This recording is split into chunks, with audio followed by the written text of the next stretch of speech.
Ukraine is a country that knows all about hunger. The Great Famine of the early 1930s is seared into the national consciousness.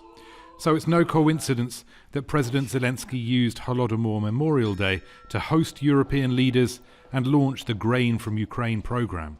He wants the world to know that Russia's invasion has disrupted global food supplies, and Ukraine is trying to do something about it.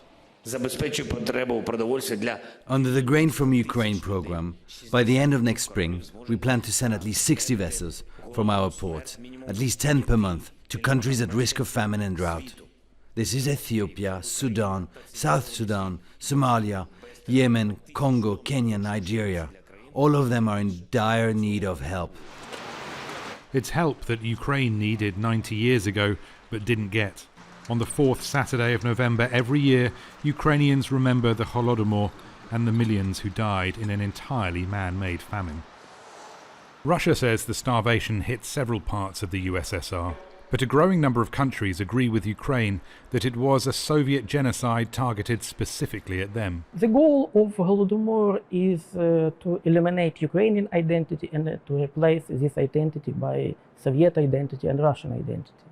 Russia's recent invasion is seen here as the Kremlin's latest attempt at the same goal. The most important thing, I think, for Ukrainians to avoid the story, repetition of the story.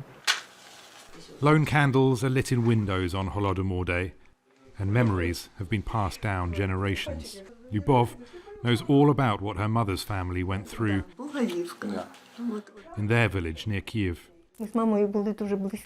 My mother and I were very close, so she told me this. People were afraid to talk about it, even when people went to the fields to eat grass in the spring, or were forced to work for the communists. They couldn't even remember it publicly.